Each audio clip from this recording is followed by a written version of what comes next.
Celebrating the connection with our pets. This is Animal Radio, featuring veterinarian Dr. Debbie White, groomer Joey Villani, news director Lori Brooks. And now, from the Red Barn Studios, here are your hosts, Hal Abrams and Judy Francis. On the show today, Laurel Braitman, and this brand new book called Animal Madness. I'm going to be talking about some of the behavior problems that dogs have, or animals have in general.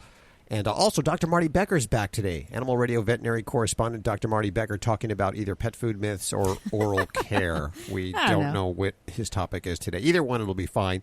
And another great hero. What are you working on, Joey? I'm going to talk about how fatty oils can directly or indirectly impact your dog's coat and skin. Oh, I would imagine that fatty oils could make it better. So we'll find out in just a few minutes. Am I right? Maybe not. Yeah, you never know. Never know. Tammy, what are you working on there in the newsroom? We're working on ferrets. We talked about ferrets last week. Yep. There are 4 places in the United States that ferrets are illegal, even though you go into any pet store in any of those 4 places and they got ferret products galore. Well, one of those places is thinking this through again, saying, why did we make ferrets illegal again? Ooh. Maybe not. I'm going to stick around for that. I think I know who. And I think that'll be a great step forward for ferrets. Yes. You bet. Long live the ferrets. Okay. Love ferrets. Let's hit the phones. Hey, Christian. Hi, how are you? Good. Where are you calling from? Well, Los Angeles, but I'm actually in Palm Springs. Oh, I live in Los Angeles. So what's going on? So basically, my dog, I have a puppy. She's about 10 months old. She's a Lakeland Terrier, and she's great. She's trained. We've done a lot of training. She's a great dog. She does does a lot of things really well. The biggest issue that I've had, and I've had from the very beginning when we got her, is that she was crate trained. She seems to go to the bathroom in the crate all the time when I'm gone. And it could be, and I don't leave her for very long. The longest I've ever left her is about 4.5 hours. And usually it could be an hour, it could be an hour and a half, it could be 2 hours. She seems to go to the bathroom. She does both things. So it's sort of, I don't know how to stop it. I've talked to the trainer, I've talked to the breeder, and no one seems to really know what the problem is. I've been doing a lot of research, and one of the things that I found online that a lot of dogs suffer from separation anxiety. I think she could have that, but I don't really know what the deal is or what the issue could be. Hey, you sound like a nervous guy. You sound a little excited and like this is really bothering you and keeping you up late at night. Is that the way it is for you? Well, it does, because at the same time, she's a great dog. She's such a good dog, and I just don't understand, what's sort of going on in her mind. And obviously, she's an animal. I understand that, but it's like, if it is separation anxiety, is she nervous? Is she's doing it because of nerves, or is it just out of spite? Which I don't think that's really it. I don't know. No, it does. No. Well, you tell me this. Christian, so much of what dogs do is dependent upon what we do. So tell me this: is she excited and anxious when you leave? Does she have separation anxiety? You would be the one to know that. I don't really notice it. She's pretty quiet, but then I have heard when I walk out the door and I'm going into the garage, I hear her barking and howling. So yes, obviously she's having anxiety. So you come home and she's gone to the bathroom in her crate, and then what's the first thing you do? I just sort of look at her and I don't really discipline her too much, because I'm told that you can't really do that once they've, you don't catch them. So yes, I know she's done it. Yeah, what do you do? What do you do and what do you feel? What do you feel and what do you do? Well, I sort of say to her, I look at her, and she gets that look because she's sort of on the ground and she's kind of like, she's afraid. She realizes she's done something wrong. Okay, so look at. But I don't. She looks at your body. I say, I'm sorry. Let me tell you something. The other day, my dog, he pretty much hangs out all morning long. He's very quiet. My wife sits in her chair, and he's developed this habit where every time my wife sits in his chair, he gets up and he goes to the door and he goes, whoop, whoop. And basically, he makes that sound and he goes to the door when he has to go out. But in reality, he doesn't have to go out. And my wife picked up on this real quick. He decided that, I can control her, and I'm going to play this little game now, because every time she sits in the chair and I make that sound, she pops back up. So he very cleverly figured out that he could manipulate her, and it only lasted about a day or two because she started ignoring him, and that stopped. So much of what dogs do is dependent on what we do. So the first step is you always take your dog to the vet. You make sure there's no problem, physical problem with going to the bathroom. The second thing is, how old was the dog when you got her? 3.5 months old. Okay, so I don't know what the breeder did, and I don't know what the person who actually had your little puppy did. But a lot of times when dogs get used to going in the kennel right from the time they're little, because they're left in there for a long time, they're used to going to the bathroom with something under them that's a hard surface or a wired surface. They're used to going in the kennel. They just continue to do that. Now, when you say your dog knows she did something wrong, she really doesn't know she did something wrong. What she does know is your body language. She knows that you're not happy with her. She can tell that you're not happy. She pretty much probably doesn't know why you're not happy when you catch her going to the bathroom in the kennel, but she knows you're unhappy. So the first thing you got to do is stop worrying so much. Just relax, calm yourself down. Okay. Take a weekend when you're not working, when you're going to be around a lot. You're going to have a lot of time. And what you're going to do is you're going to practice putting her in the kennel and making the kennel a fun place to be while you're there. Just leaving the door open. Just put her in there, or you can close the door. Put her in there with her favorite toy, or take a rawhide treat or some treat that, you give her anyway, and put some dog food in it or something really cool and freeze it. Put it in the freezer, and then stick it in there with her, and just keep your eye on her. Go about your business. Watch her body language. See if she's just paying attention to you all the time, and if she is, don't pay attention back. Don't talk to her. Don't look at her. It's like you're not even there. Just go about your business. Open the door after an hour. Let her out. And then what you're going to do is, by Sunday, you're going to keep doing this over and over and over again. An hour at a time, an hour and a half at a time, in and out of the kennel. You're going to actually go outside. Go outside of the house for a half hour. Come back. But see if you can peek through the window, because that way you can see if she starts to go to the bathroom. And if she does, you can catch her in the act. And what you want to do is also have a regular structure where you're taking her out to the bathroom on a leash, like every 3-4 hours. And every time she goes to the bathroom on grass outside, you go, good dog. Yeah, you're going to teach her that. I do that. I do definitely do all that. Well, you keep doing that because you want to teach her that the best place to go to the bathroom is always with a sky overhead. The other thing is her kennel can't be too big. If the kennel's big, she can go to the bathroom in it and go to the other side, the opposite end of the kennel, and get away from it. So you kind of want to have a kennel that's just big enough for her to turn around in, and where she can move her body, but not big enough to where that's the one she has. And she has a small kennel that she can move, but it's not very large. And she a lot of times will defecate, and she'll be sitting in it. Have you ever actually caught her doing it? Have you ever seen her do it? I have not seen her do it. No. Okay, so what you're going to do is you're going to teach her that the best place to go to the bathroom is outside with the sky overhead, and you're going to stop reacting to it. So when you come home, let's say you catch her, or you come home and there's poop in there and there's pee in there, don't say anything, don't look at her, take her outside, put her where she can't see you, clean it up with an enzyme cleaner. Very important, because if you don't get rid of the smell, they'll keep going in the same spot just because they smell it, so they'll keep going there too. But the odds are if your dog has separation anxiety, which it doesn't sound like she does, she's going to follow you around the house. She's not going to let you out of her sight. She's going to be real nervous when you leave, real nervous, real uptight, real tense, real anxious. So she's just gotten used to going in the crate, and that's my guess. My guess is when she was a puppy, she got used to going in the crate, and she's just continuing it. So you're going to teach her that it's not okay to go in the crate. You don't want her to do that, and you're not going to do it with words, and you're not going to do it with human interaction. You're going to do it by using dog language. And dog language is you got to catch her in the act, and you got to go, no, and you put her outside. Good dog. That's why you need to do it on the weekend. You need to actually hide outside, stare through the window, catch her in the act, run in, grab her, and go, no, and take her outside immediately. Okay. If you can't catch her, you can't correct her. Right. You got to be able to correct her. Don't freak out. Just remember, dogs, they watch you constantly. They got nothing but time on their hands. And all they do is watch the way you react. They don't listen to you. They watch you. And if you're a calm, compassionate, trustworthy, consistent leader, your dog will follow you and will mellow out and will stop going to the bathroom in the crate. You just got to catch her doing it, and you got to make sure that you train her when you're there. Put her in the crate while you're there, and then start leaving the house and coming back in longer intervals. Start with 20 minutes, then a half hour, then 45 minutes. If she hasn't gone, lengthen it over the weekend and keep doing that. And I think you'll be able to easily teach her that going to the bathroom outside is what you want, with a sky overhead, not a roof overhead. That's the key. Yes, thanks so much. Thank you. Take care. Big thanks to those that make Animal Radio possible, and underwriting this hour comes from Red Barn. And during these uncertain times, Red Barn is grateful for the consistent love and joy our pets bring into our lives. They're also grateful for their all-natural, long-lasting dog chews. Now diligently working alongside their pet parents, your dog deserves a break in between video chat appearances and lap sitting. Red Barn chews are the natural way to distract your dog during the day or give their paws a break from typing up emails. Thanks, Red Barn, for underwriting Animal Radio. You're listening to Animal Radio. Call the Dream Team now with the free Animal Radio app for iPhone and Android.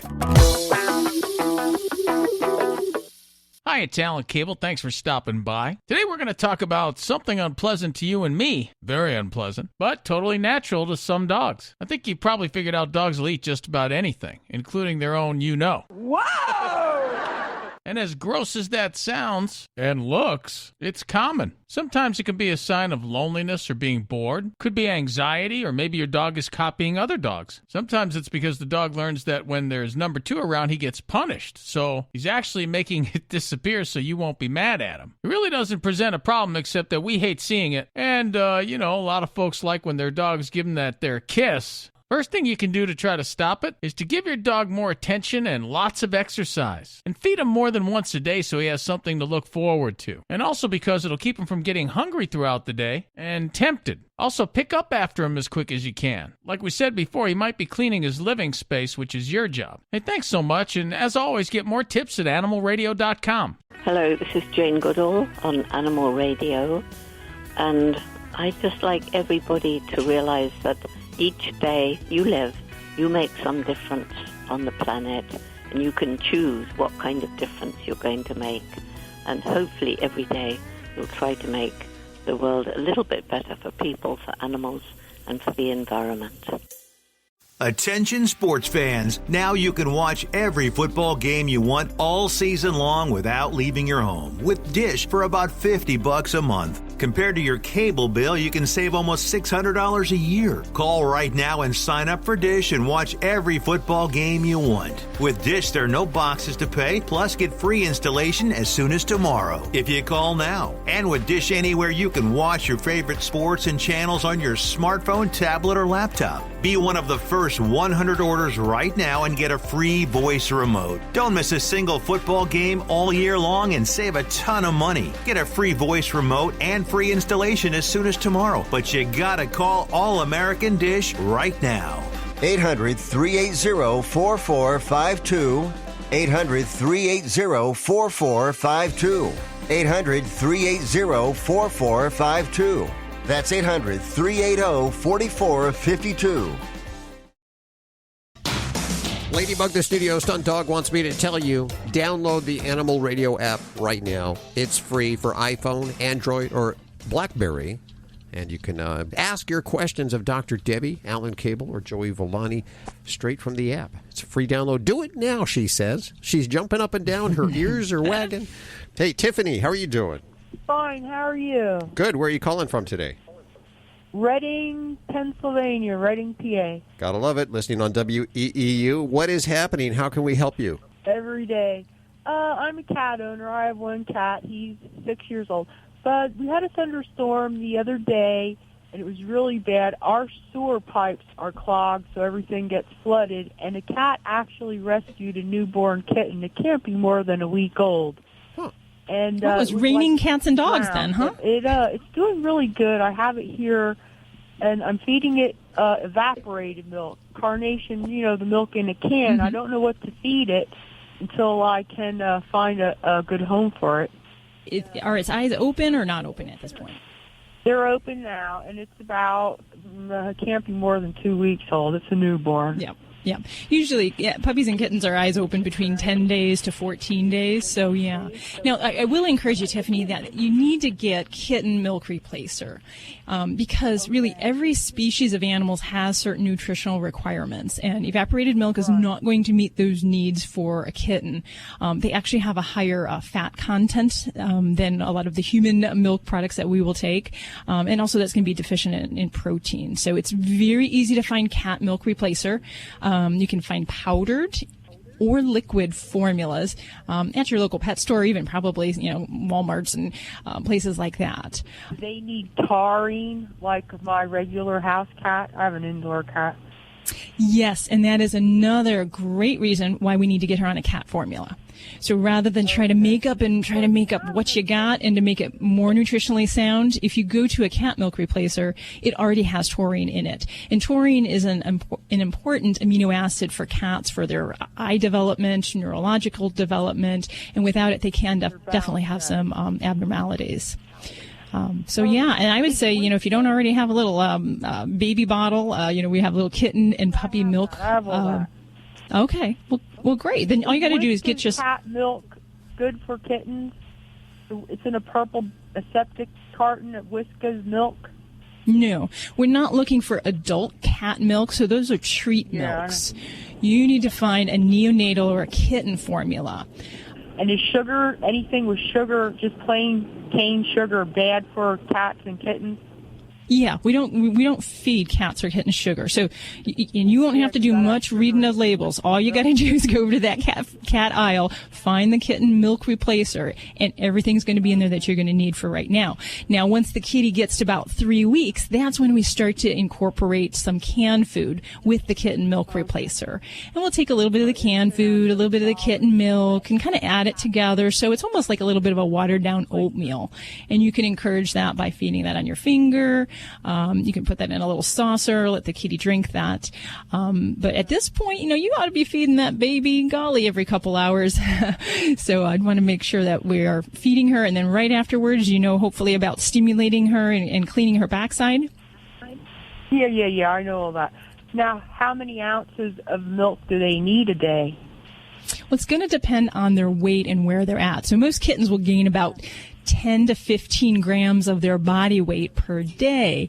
So, it's going to depend on where the kitty is at this point. And by 2 weeks of age, I'd say, we are eating about 70, 80 milliliters per pound of their weight. So, that's the other thing is we want to make sure with kittens or puppies, if you're hand raising them, that we're weighing them twice a day and making sure we're doing positive gains.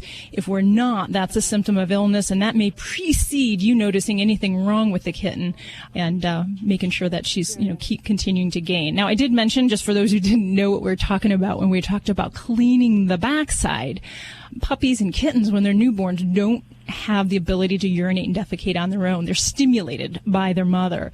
So we, as the surrogate mother, have to clean that area. So I usually use a damp wash rag and basically kind of gently rub the hindquarters, the anal and the urinary opening after they eat. And that helps to stimulate them to urinate and defecate. And without that, they'll get all bound up. So they're more or less just like any other baby, a human baby, every 2 hours. And they cry when they're hungry. I have one more question quick. Are they more or less like how a bird is? If you find a baby bird falling out of the nest after a storm and it's abandoned, once a human touches it, the mother won't come back for it? Not necessarily, no. So that's not likely the case. Now, if you had a storm, I would certainly be worried that mom and or any other babies might be disoriented or lost in the weather. So if you didn't find a mom nearby and you've checked around and no neighbors heard anything, then I think you did the right thing taking this little one in. And especially, neonatal kittens and puppies, they just can't keep their body temperature up. So it is important to make sure that you're providing some outside source of warmth. Preferably, I like, hot water bottles or heat lamps. I prefer those over heating pads, because you can get hot spots on those and burn them. Dr. Debbie, yes. I was just wondering, I give it to the mother and she turns away and don't take it. Is that like or let me say it vice versa, if I would find the mother and give it to her, will the mother take the kitten back? Potentially. It depends on, if that mom is, if she's tame, if she's feral, if she's in good health, if she has the other babies. So it's possible. I don't know that I would spend immense amounts of time if the cat's not in the immediate surrounding, I put it down in the middle of the tree, then on the sidewalk, and it wouldn't take it, I'm thinking, because it didn't have anywhere to go with it. Yeah. Well, I think you've done a good thing, and hopefully this little one will continue to thrive and get this kid on the right food, and we'll see how she can do with that. Thanks yeah, thank you. I appreciate your help. I'm going to put an ad in the paper to put her up, to find her a good home.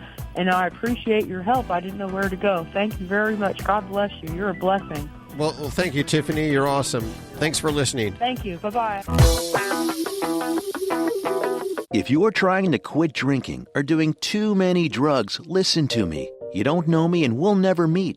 I had a problem like you once. I drank and used to party a little too much till it got out of control and almost ruined my life.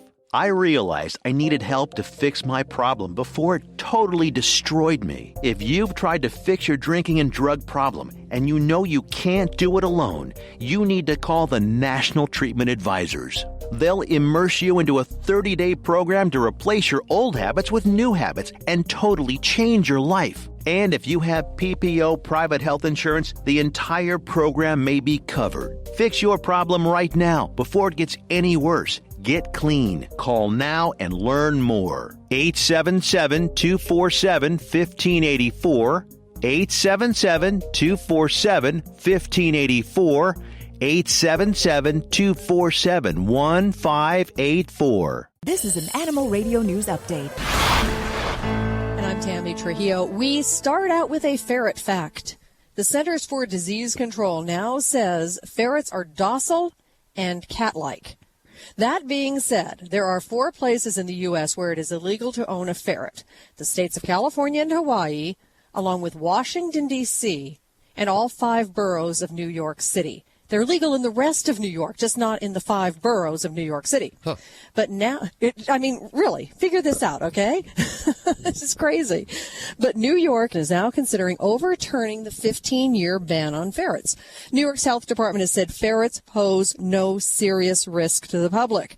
So there will now be a series of public hearings, a comment period, then the full Board of Health will vote in September. Then it's up to the mayor. He says he's not advocating overturning the ban, but he certainly is willing to consider it if the board sees no problem. Overall, if you took a poll, the city's basically split, 39% pro-ferret, 42% against them for some reason. All right, when you hear about heartworm, when you hear that word, you automatically think about dogs, right? But news out of Texas A&M University says although cats are less susceptible to heartworm infection, they can still get it. Heartworm disease is transmitted to an animal through the bite of a mosquito carrying the heartworm larva, which eventually settles into the blood vessels of the lungs or within the actual heart itself. Heartworm infestation in cats, way harder to diagnose than in dogs. There are no specific tests yet either, like there are for dogs. Signs associated with the first stage of heartworm disease in cats are often misdiagnosed as asthma or allergic bronchitis when they're in fact due to a syndrome that's newly defined as heartworm-associated respiratory disease, or HARD. There are also no products in the U.S. approved yet for the treatment of feline heartworm infection. There are 4 preventative products available, though, and just like in dogs, it's imperative to make sure the cat does not already have heartworms before you use the preventative treatment, or you're in a lot of trouble here. Well, I hate to talk about animals as fads, but there are certain breeds of dogs that are falling out of fashion, it seems. VetStreet looked through its database of thousands of pet records, found 10 breeds that were really popular 10 years ago, but not so much today. The breed losing favor the fastest, one of my personal favorites, the Greyhound. Now, some of the others are kind of out there, too, like the perennial firehouse dog, the Dalmatian losing favor, and the Cairn Terrier. Also on the list, the English Cocker Spaniel and the adorable little Silky Terrier. I like them all. I'm Tammy Trujillo. Get more breaking animal news anytime at animalradio.com. This has been an Animal Radio News Update. Get more at animalradio.com. You're listening to Animal Radio. If you missed any part of today's show, visit us at animalradio.com or download the Animal Radio app for iPhone and Android.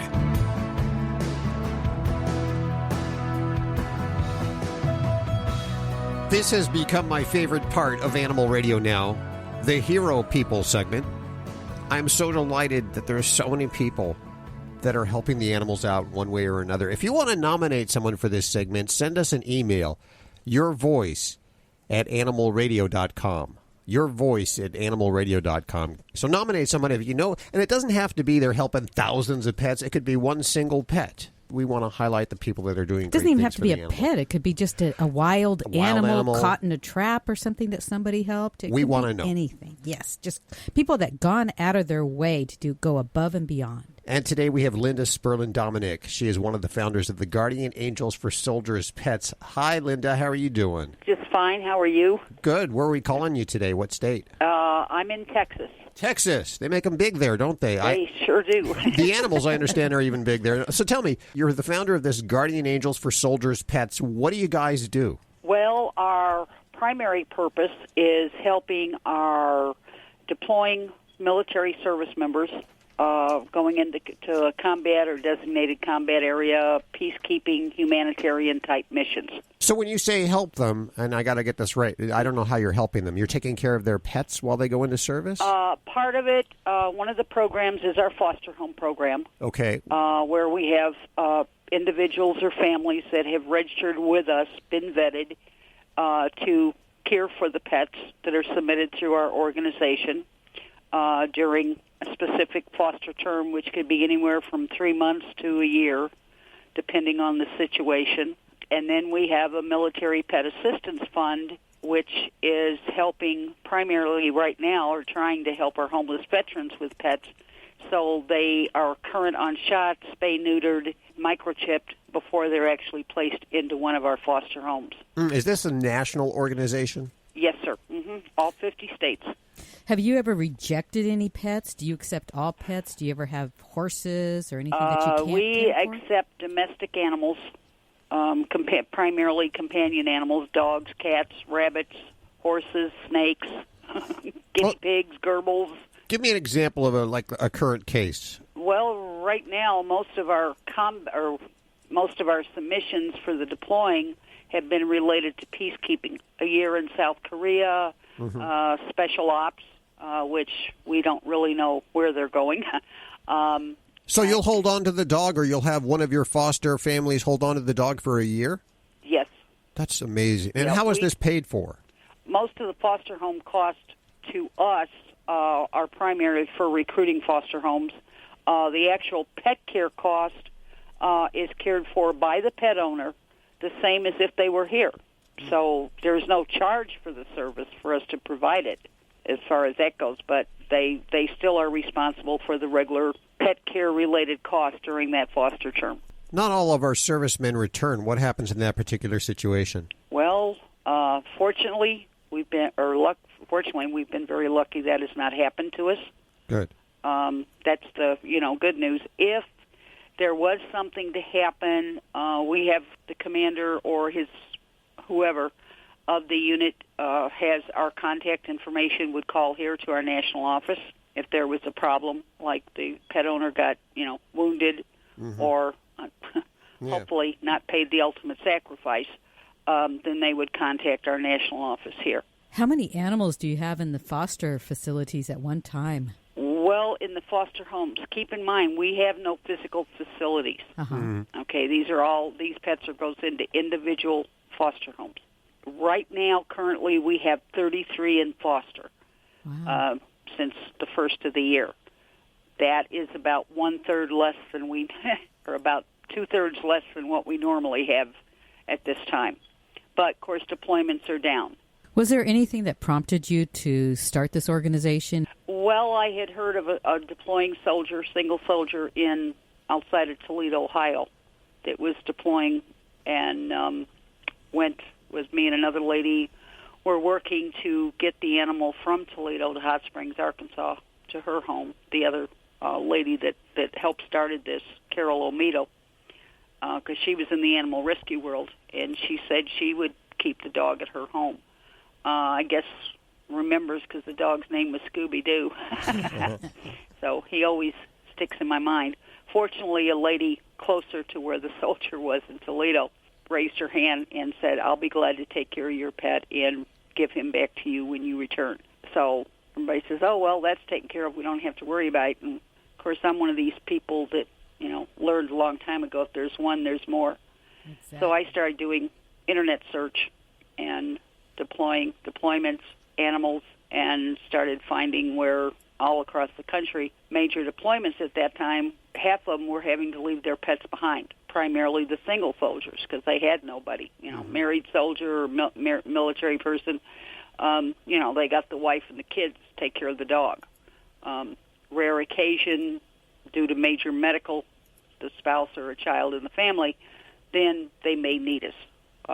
But our mission is primarily trying to help those single military service members and what they call dual military. Husband and wife were both in the military, and back in 05, 06, and 07, they were deploying almost at the same time, even though they were in different units, because everybody was deploying. Now it's quieted down. Wow, it's something that I would have never thought about, but you really shed a lot of light on it for me right now. Thinking about how many people that are in the military that have to be deployed, that have pets and have nowhere to put them, and it's really not something that I thought about much. And wow, this is great. It's great of you. Yeah, there is a lot of situations the military run into that in the early days, as I call it, of the organization. They hadn't, really had the thought of it, and then they learned, I don't even have a pet plant. What do I do with Rover? Sure. Sure. So since then, a lot of the bases, they have workshops, and they'll say, they'll ask the simple question, do you have a pet plant? What are you going to do if you receive orders that you're going to Germany for 3 years and the animal you have is not allowed in Germany? Well, Linda, you are doing fabulous work. I want to give out the website. It's Guardian Angels for Soldiers Pet.org, and we'll put links over at animalradio.com. You are a 501c3, so I assume you're accepting donations? Oh, yes, sir. That's the only way we are able to survive, and that's getting harder and harder every day. And while you are our hero person of the week, I have a feeling that there's a lot of people that you work with that make this all happen that are also heroes. Oh, yes. I have, not counting the approximately 3,100 registered potential foster homes in our network, we have 25 what we call administrative support volunteers stretched out all across the country. It takes a village. It sure does, and some people are going, how do you handle 50 states with 14 volunteers? I go, very carefully. Are you tired of high cable TV rates? Sign up for Dish today and get a $500 bonus offer while supplies last. Plus, lock in your price for 2 years guaranteed. Call All-American Dish, your Dish authorized retailer now. 800-380-4452. 800-380-4452. That's 800-380-4452. Offers require credit qualification, 24-month commitment, early termination fee, and e-auto pay. Restrictions apply. Call for details. Live at the Red Barn Studios, you're listening to Animal Radio. Here's Hal and Judy. What are you working on, Tammy? Well, in Japan, they recently, about a year ago, put a law into effect that it's a legal obligation if you adopt a pet that you are going to commit to that pet for the rest of its life, which I think is fantastic. Now, the first Japanese nursing home for elderly dogs. Oh, you gotta love that. Wow, how exciting. Mm-hmm. What is this? Is this a new law that they're saying that they have to keep the pet for the pet's lifetime? They can't just discard an animal because it's old. They adopt the animal cool. and they now make a commitment. Isn't that fantastic? That's pretty cool. I mean, as long as they're taking care of it. I guess that would be the important factor in it, that there's no abuse going on.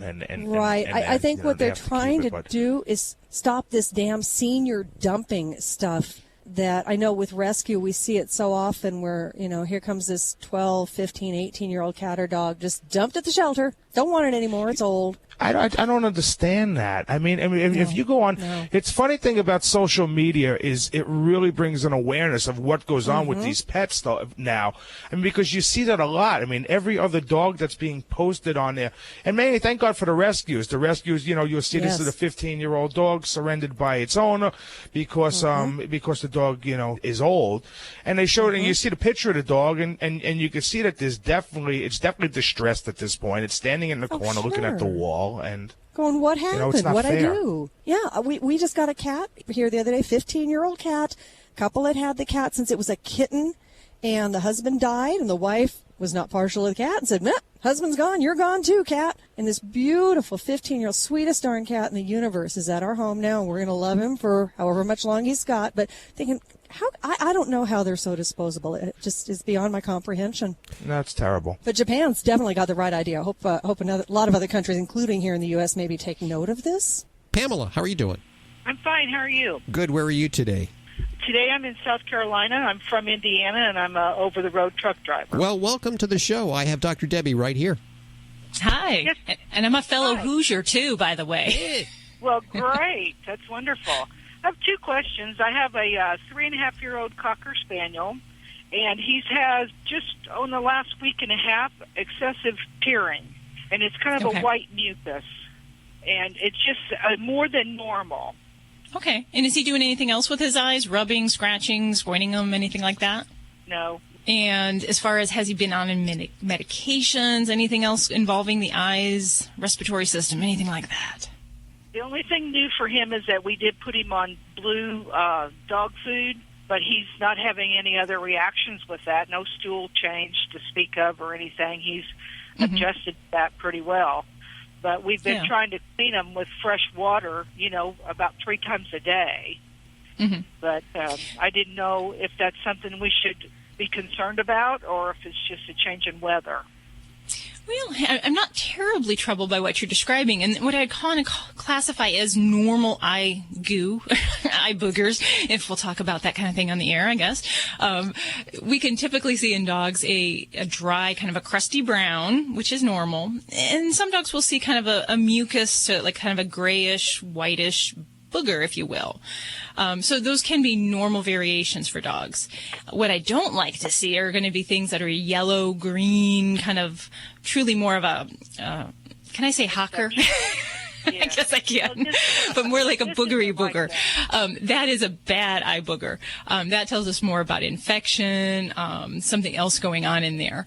And now if we're having a lot of water tearing, that can be a sign of either irritation or something else going on within the eye itself.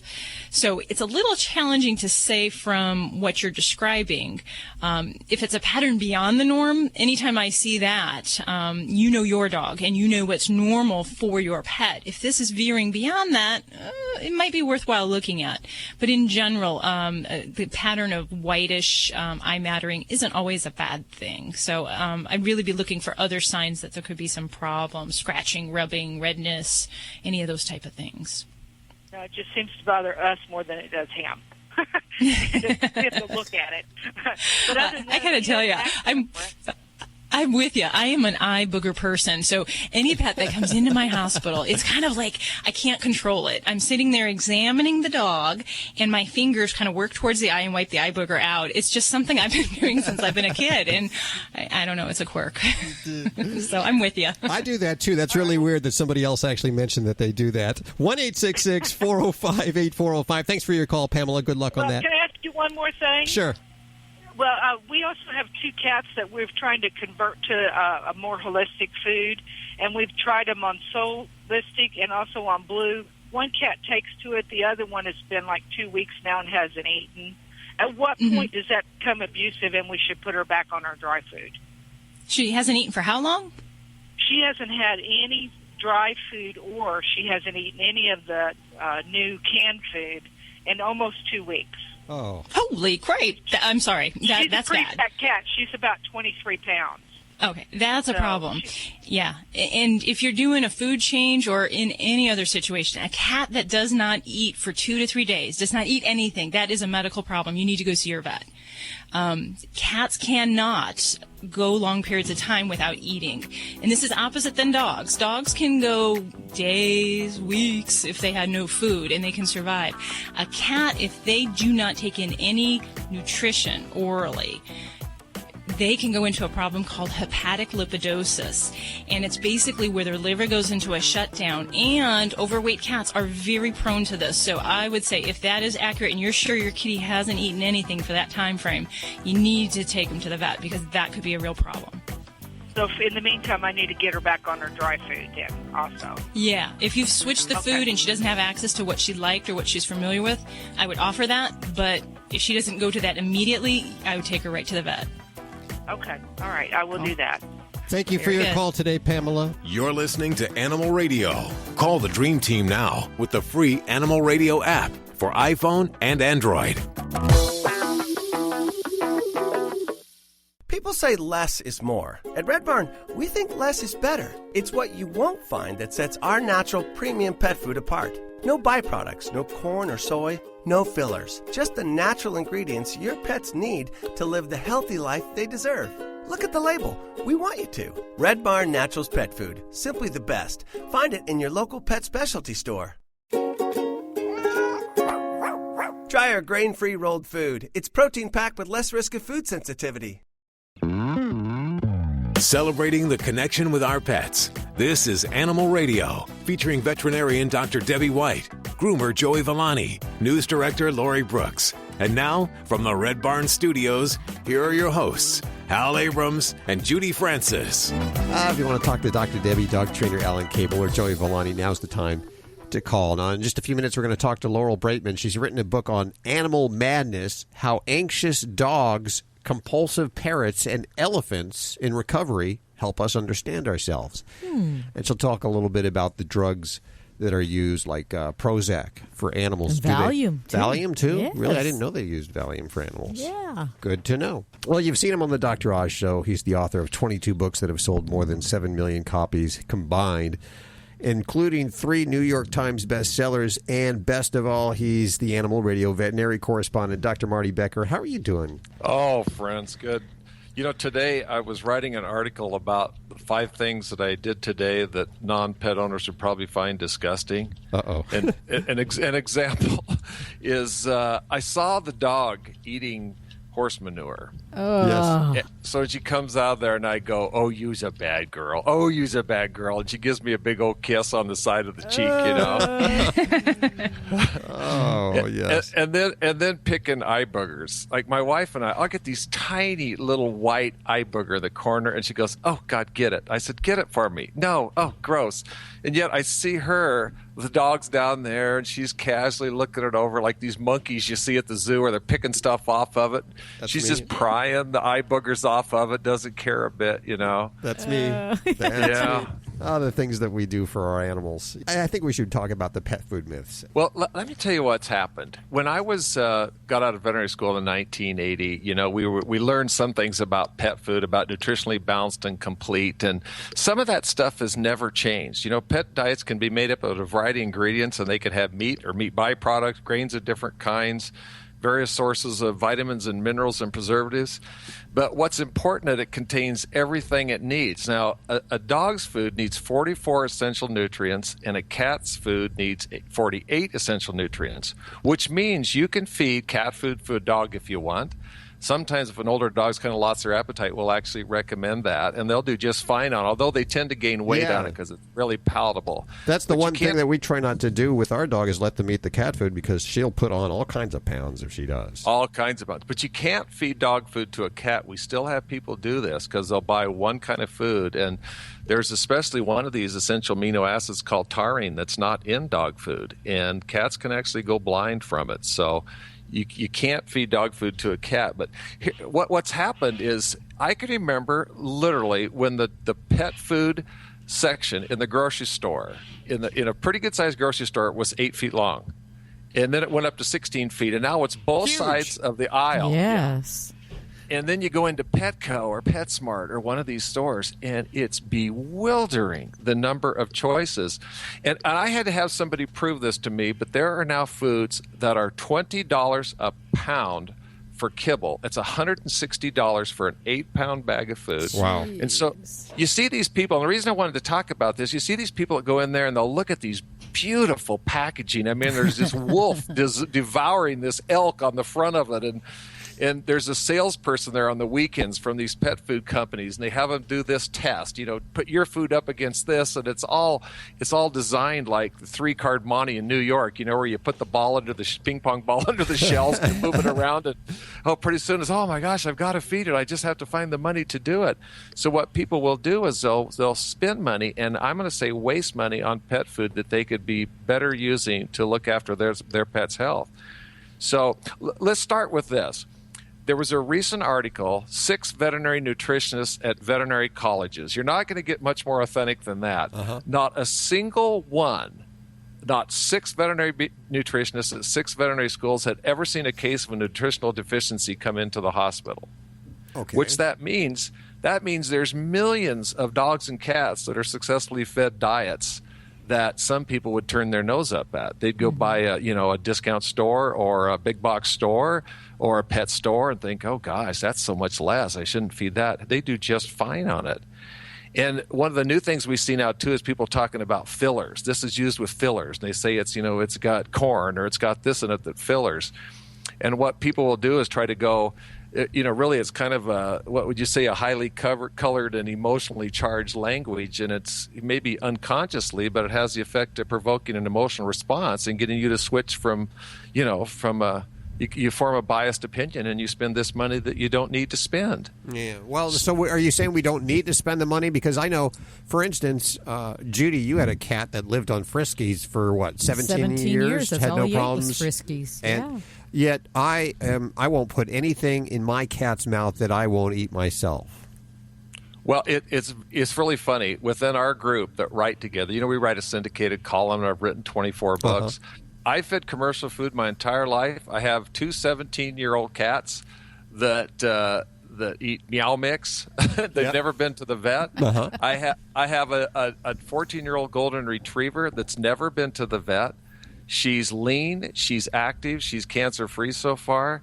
I have other people at work that cook for their pets with something that they would eat themselves, which is fine, and somebody else that uses a commercial raw diet, which is fine. What I just don't want to see people do, though, is think you have to spend this incredible amount of money to feed your pet because it's going to really dramatically help its health, because it's not. And also to think, well, you can't feed food that has corn in it. You can't feed food that has wheat in it. I need to go to a grain-free diet. These grain-free diets, all they're doing is really substituting one carbohydrate source for another one. It's not that it's better. Now, some pets, you have to understand, will have a food allergy to something, then there is some benefit to switching foods sometimes as recommended by your veterinarian. But there's, basically if it's complete, which means it contains all the necessary nutrients, if it's balanced, which means it contains the nutrients in the proper portion, if it's tasty, which is palatable enough to be eaten and digestible enough so all the nutrients get into the body, and safe to eat. Remember that from the pet food recall. You can feed a food that's $2 a pound. They're going to do. Most of them are going to do just fine. Isn't there like a certification that we look for on the side of the package? And yeah, if that's on there, okay. If it has the AAFCO, it's called the Association of American Feed Control Officials, AAFCO. If that's on the package, it's okay to feed. Now, one thing too, I want to make this clear. People can certainly cook for their own pets. We went through this for the pet food recall, and I remember a company at the time wanted me to tamp it down, and say, no, you can't feed your pet. Heck, if my daughter can cook for her 4.5-year-old grandchild, you can cook for a pet. It's just not as easy as some people think. And although these 6 veterinary nutritionists that had never seen a case of nutritional deficiency, all of them had seen many cases of nutritional excesses. So that's the person that has the Chihuahua that'll only eat chicken breast. So that's where you run into problems. So you can talk to your veterinarian for a recommendation of a book or an online place to help you create diets. Again, there are other kind of diets that are commercially available that are raw, but for most people, I like them to feed a dry food that's commercial food that's able to use in a food dispensing puzzle or treat, so we can get them to kind of work for their food, to not just feed the body but feed the mind. All good stuff. Very good to know. I don't think I personally will change my shopping habits, but interesting. What do you think about this, Dr. Debbie? Well, I agree with a lot of what he said, and I have to say, though, I have seen a thiamine deficiency in a home-fed, a cat that was fed 2 products from home. It was not cat food, but the cat liked it, so he felt that those 2 items, one was cereal, human cereal, and I can't remember what the other was, but the cat actually did develop a clinical thiamine deficiency, which responded. Yeah, that wasn't, in particular, it wasn't like Old Roy. It was food that was just off the table that wasn't designed for the animals. No, it was human food that the guy thought, I like it, so my cat likes it, so it's good for him. So I do agree that, the grain-free movement, it is a movement, and I think it's kind of a catchphrase a lot of people are grabbing onto for their own health, and that very commonly it's more the beef or the chicken in that previous food that the pet may have a food allergy to. It's not really the grains that they've had a reaction with. So she said it perfectly. It's not the grains, it's the protein source in the meats. And here's why I'm so passionate about this, and I think Dr. Deb would agree. These people will spend this incredible amount of money on this food, but they'll neglect other important things in their pet's health because it's not in the budget. So you feed something that's $80, $90 for this tiny bag, and yet you delay getting their teeth cleaned.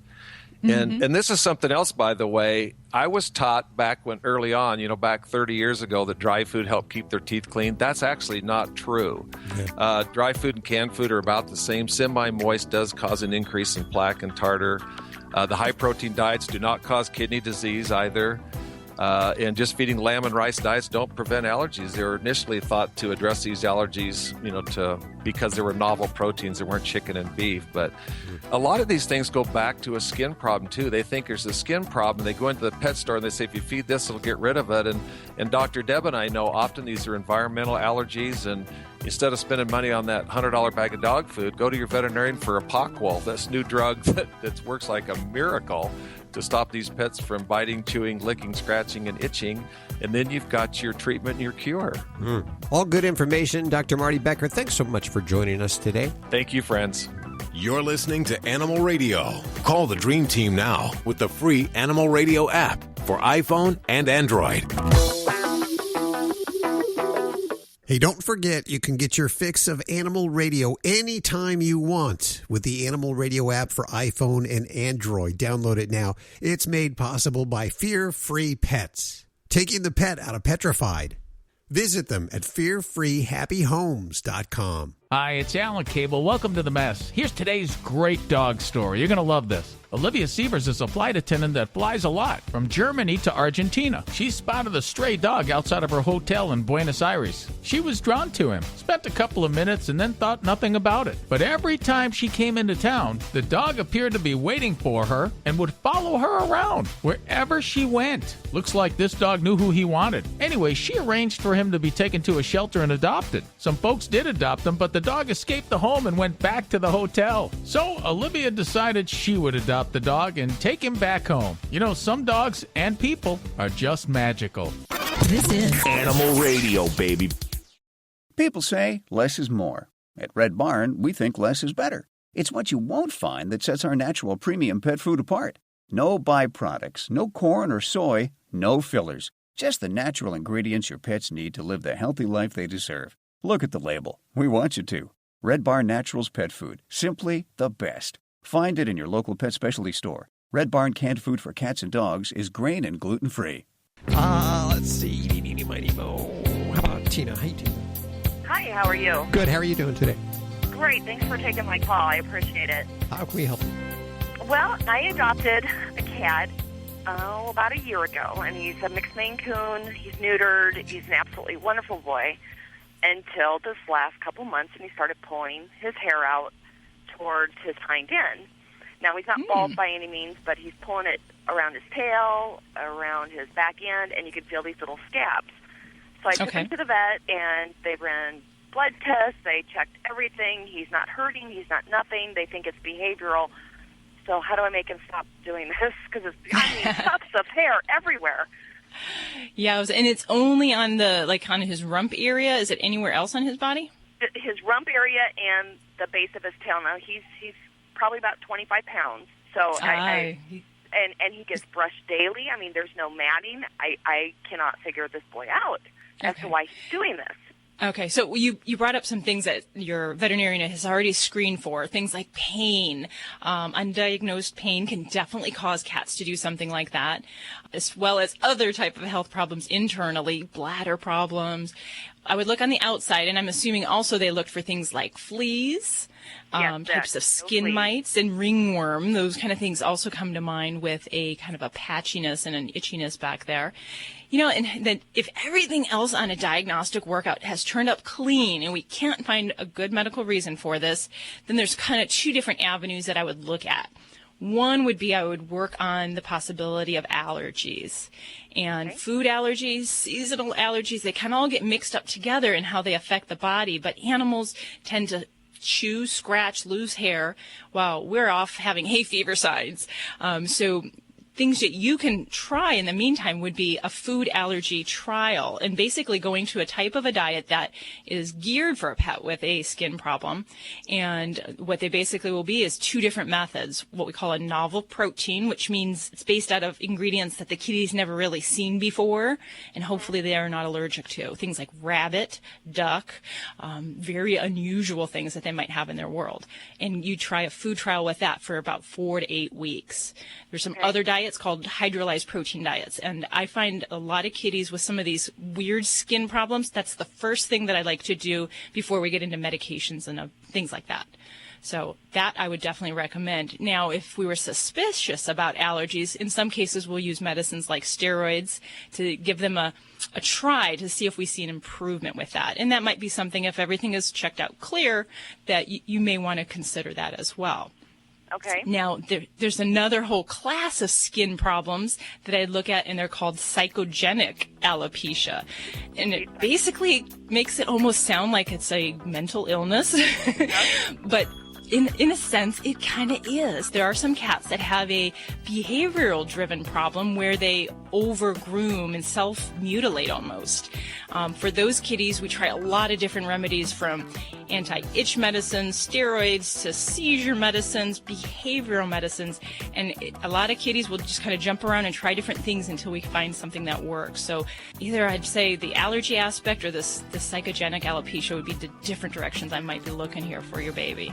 Okay, that sounds great. I will try them.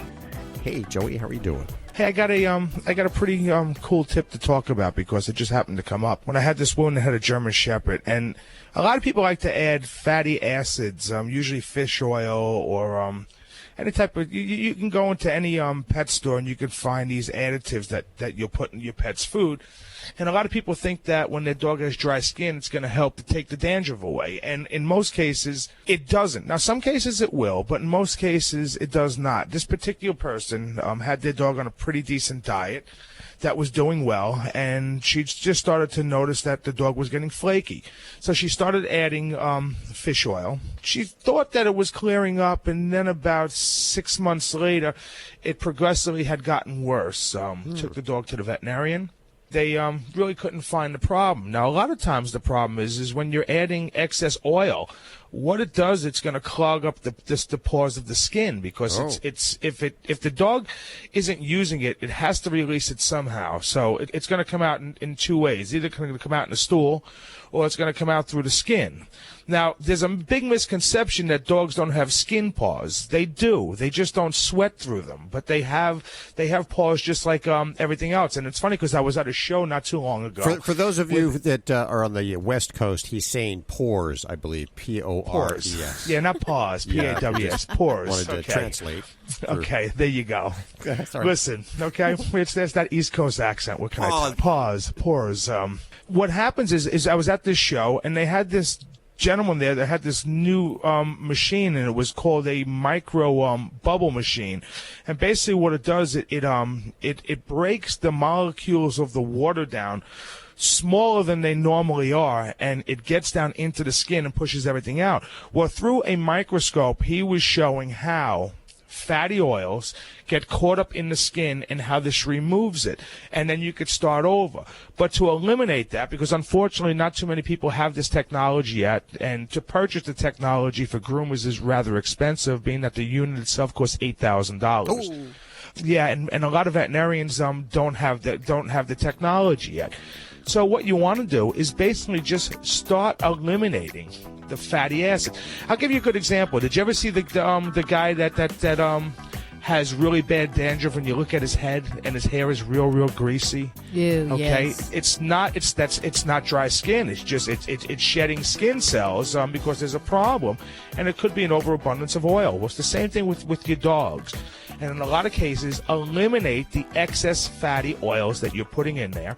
And I think you're going to have a healthier skin and coat, which of course in turn is going to make the dog look much better, for grooming purposes. What about foods? Should you be feeding dry foods or moist foods? Does one or the other make the coat nicer? It's so funny. It doesn't matter. And the theory right now is that wet food is a little bit more beneficial than dry food, from what I'm hearing. And that all has to do, Hal, as well as the quality of the product that you're buying. If you buy garbage, you're going to get garbage. Absolutely.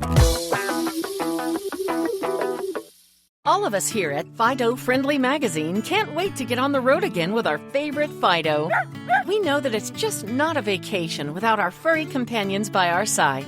Start daydreaming now and visit FidoFriendly.com to scout out places near and far so you will be ready for your next adventure once it's safe to travel. That's FidoFriendly.com. Until then, stay safe and leave no dog behind. This is an Animal Radio News Update. And I'm Tammy Trujillo. A Japanese pet company is opening a nursing home for elderly dogs. This is fantastic. The Aeon Pet Facility provides round-the-clock veterinary care, a specialist gym, and a swimming pool. It also has a large grooming room, and owners are able to stay with their animals as they live out the last of their days in luxury. The president of the company says he intends to use the first dog retirement home to hone the company's skills and establish an industry standard. Aeon Pet is already the largest specialty pet company in Japan. And in the past few years, health services in Japan have really improved. Just last year, new laws went into effect in that country that make it a legal obligation for pet owners to take care of their animals until that pet dies. Well, quick two questions for you. Do you know where your smartphone is, and do you know where your puppy is? Some 28 million Americans say they have had at least one of their digital devices destroyed by a pet. That is according to a new survey from Square Trade. 4 out of 10 say their pets gnawed through the power cord. Yeah, I'm one of those. 1 in 3 say their pet chewed their phone to pieces or did something else to make it rather unusable. I'm going to leave that one to your imagination for the moment. Canines, of course, the leading culprits here. Puppies 3 times more likely to do the deed. In 1 out of 4 cases, the pets did the damage while the person was actually using the device. Yes, that would be me. Power cord, phone call, interrupted, puppy. Yeah. I'm Tammy Trujillo. Get more breaking animal news anytime at animalradio.com. This has been an Animal Radio News Update. Get more at animalradio.com. Check out Animal Radio highlights. All the good stuff without the blah, blah, blah. Browse on over to animalradio.pet. I wish I were your dog. Why is that? Because you're so good. I am an attentive mom, maybe a little over attentive. I can definitely be kind of like a doggy soccer mom. I'm very involved in my dog's upbringing, and I'm a tough parent, and I am a tough client for the veterinarian. Oh, I bet you are. You don't take your dog to another veterinarian, though.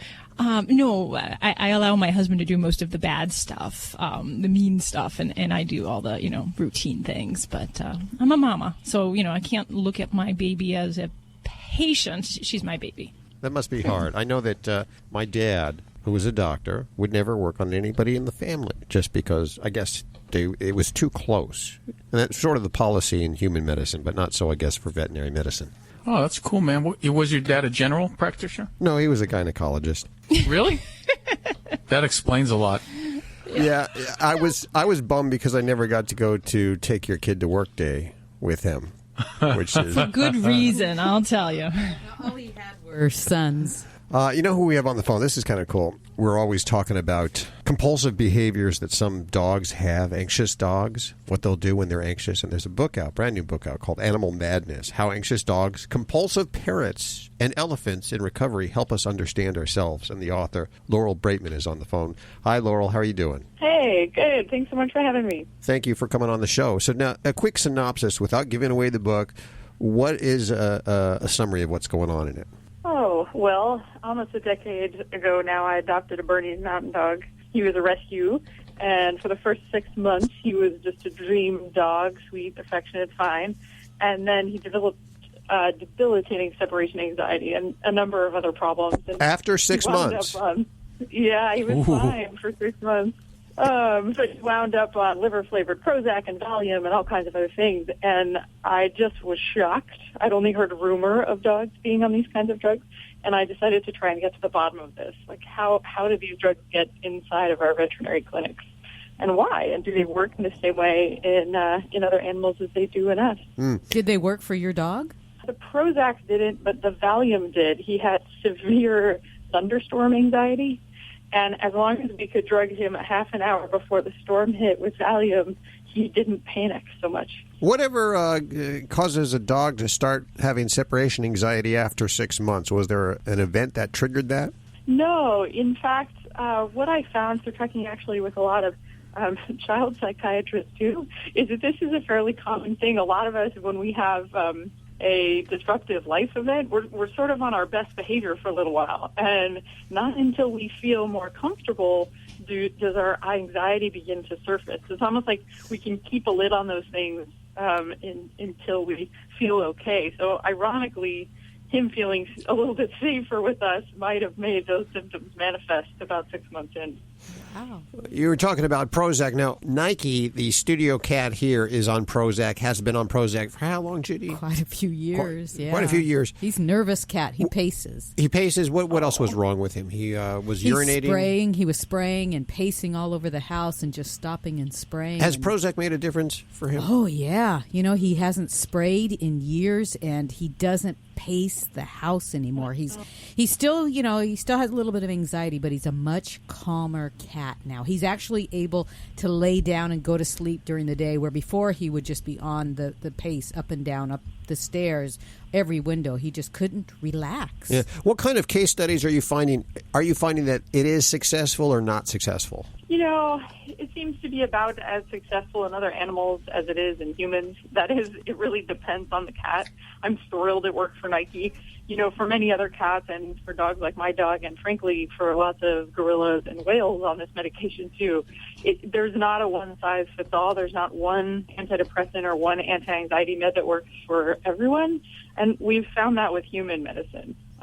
You know, we're all such individuals, and you can't treat us at the species level. So I think the drugs can be helpful, but it really depends on your cat or your parrot or your bonobo. Do they have mental illnesses, the same mental illnesses that humans have? I think that we suffer from very similar forms of mental illness, and by we, I mean a hell of a lot of the animal kingdom. Some of the most common mental problems in humans stem from fear and anxiety. So the most common mental disorders after addiction are fear and anxiety disorders in people. And fear and anxiety is something that we share with most of the animal kingdom. You know, it's helpful when it keeps us from danger. The problem is when we feel fear and anxiety in situations that don't call for it, and it keeps us from leading a happy, normal life. And I did see instances of that throughout the animal kingdom. You know, I didn't really look at insects very much or crustaceans, but certainly it's true in mammals, a lot of birds, and even some invertebrates. Do you find that people are trying to find a quick fix, or just reaching for the pills, or are they actually trying to get to the bottom and solve the problem? You know, it depends on the pet owner, and it depends on the zoo, frankly. I mean, I think particularly, you know, using antipsychotics in, say, gorillas or wombats when they seem compulsive or upset.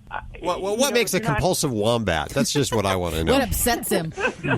A compulsive wombat often waves their little paws in the air backwards, as if they're doing like a land back paddle to nowhere. I do that. You know, so, but if a wombat is, you know, doing that awful back paddle, but they're doing it because they're unhappy in their zoo exhibit, you know, then I think it's ethically dubious and not fair to medicate them into compliance with a situation they shouldn't be in. That said, you know, when you look at a case like, you know, Nike the cat, I mean, you guys have really, like, enhanced Nike's quality of life. So I think it depends on the situation. But I think in general, like with people, you know, they can be a crutch. If you need more exercise and that would make you feel better and help lift your depression, you should be doing that in addition to medication. Did you learn any techniques for working with your dog besides medication? Did you find any ways that you could help your dog? Like, let's say the thunderstorm. You know, when I help a dog who's afraid of fireworks or thunderstorms, we just take walks in thunderstorms. We have a good time in the thunderstorm, and slowly over time I've been able to change the association of fear to pleasure in a lot of dogs. fantastic. Yes, I did try that with him. Medication in my case was sort of a last resort. He one day became so panicked. He'd only been left alone for about 2 hours, and there was no thunderstorm. But he became so anxious that he pushed our window air conditioning unit out of the way, chewed a hole through our screen, and jumped out of our 4th floor apartment. And so my gosh. He survived, and he was an extreme case. But so before I tried the medication with him, we did, behavioral modification training. I tried to give him treats during thunderstorms. We played him sounds of thunder when there weren't storms to try and get him used to it. We tried exposing him to lots of other animals. We hired dog walkers. I mean, I tried herbs. Now, are you typically a nervous person? I know that you sound. I know that. Woman, you sound like a nervous. Well, my cat reflects me totally. If I'm ill, my cat's ill. Our moods are the same. You do sound like you do live life on the edge there, maybe a little stressed. Does that? I mean, let me ask you this question: What? When you were going through this whole process, and your dog was developing this severe separation anxiety, what did it do to you? I mean, didn't it make you a nervous wreck? After he jumped out of the house, that's when it became really difficult for me and my ex-husband, my husband at the time, because we couldn't leave him alone. I mean, he was 120 pounds, and he could be really destructive, and he could really hurt himself. And so that was really stressful. And I do think in general animals, of course, they're so intuitive, often much more intuitive than we are, particularly to nonverbal cues. We're with Laurel Braitman, the author of Animal Madness, How Anxious Dogs, Compulsive Parrots, and Elephants in Recovery Help Us Understand Ourselves. We're going to take a quick break. When we come back, what about this anthropomorphism stuff? Thinking your animals feel something that you might feel as a human? Do they really? We'll find out next.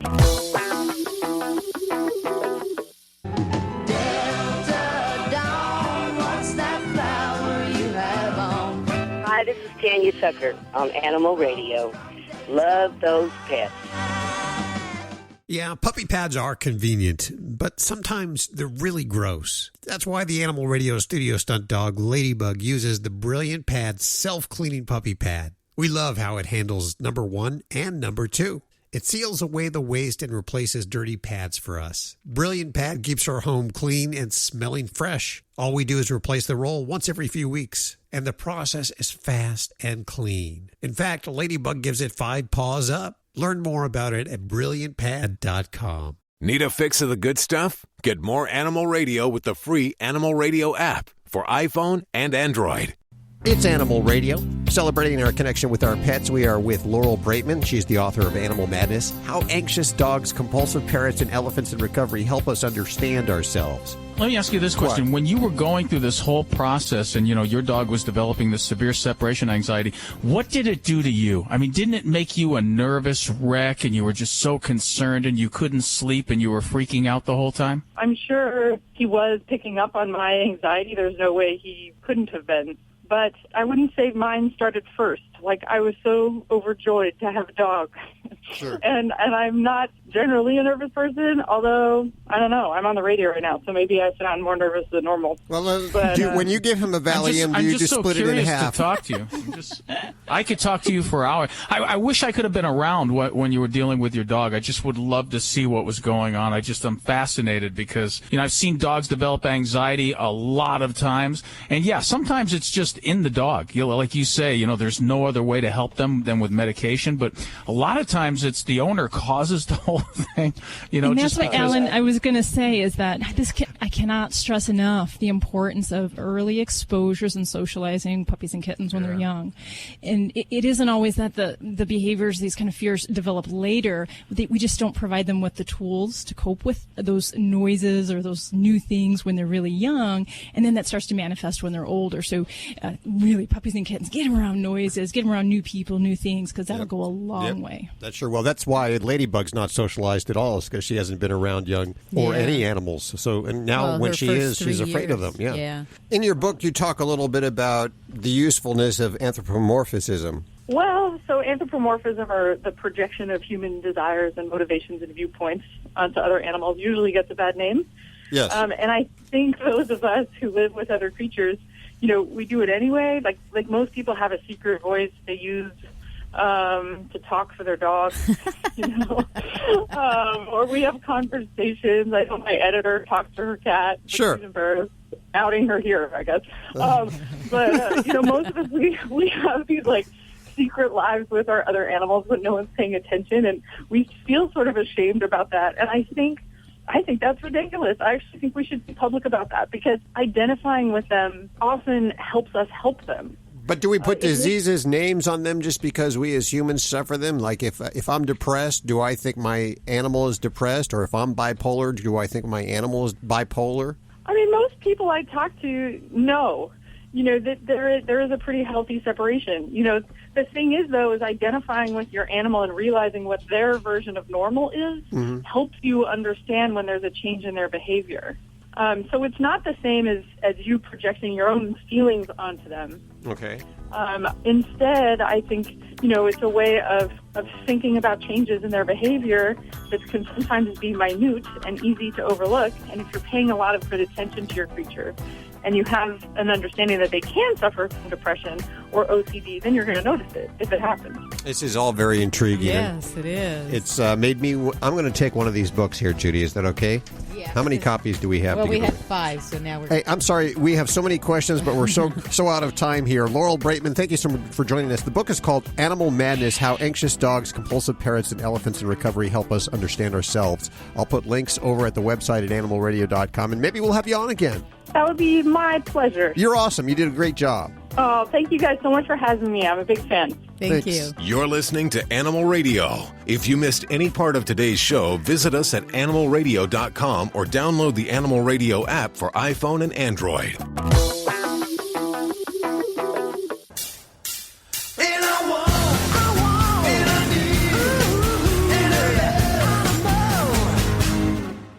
Hey, very cool thing I want to tell you about on this installment of Party Animal with your host, Vinny Penn. That's me. Yeah, I'm sure you animal lovers out there are well aware of this, but for those of you who aren't, I'm very excited to bring this to your attention. My sister and her children were visiting for the past 2 weeks at the end of the summer here, and they put their new dog, Ringo, in a video kennel. And they were able to log on every day and check on Ringo. The camera was aimed right at me. I heard my nephews, Ricky and Jay, what? Ringo's sleeping, Ma. Look at Ringo sleeping. I mean, this is great for all of those people out there who still have a little bit of paranoia when it comes to, leaving the pet behind. All you do is have the kennel owner's words when you go back. I mean, the fact of the matter is kennels are fantastic. There's more than enough loving kennels out there. But every once in a while, you hear your horror stories. There wouldn't be 2020 or Primetime Live without those kinds of horror stories. What would Barbara Walters do outside of The View? But it was great now. There was so much peace of mind. The boys were worried about the Ringo every day. And to be able to tune in the morning and watch him in action, watch him chasing a ball was great. I mean, every day they started off in a great mood, except for the day I had to explain to them what dry humping was and why Ringo was behaving in that manner. But my sister Julie says they're going to resolve that issue as soon as they get home. But nonetheless, what a beautiful thing to be able to tune in and see them playing and log in and their video kennels. They live out in Nevada, out in Las Vegas, so you'd think the boys would know about dry humping already, especially Ricky. He's 12 and living in Vegas. But they've got to be all over, and if they aren't, they're definitely something that's going to be happening. Video kennels, it's peace of mind for a couple of dollars. Even if it's not a couple of dollars, it is peace of mind for your pet. Vinny Penn, Party Animal on Animal Radio. That's all we have time for today. Hey, thanks for joining us. In between now and next week, download the Animal Radio app. Do it now. It's a free download for iPhone, Android, and BlackBerry. Bye-bye. Bye. Keep barking.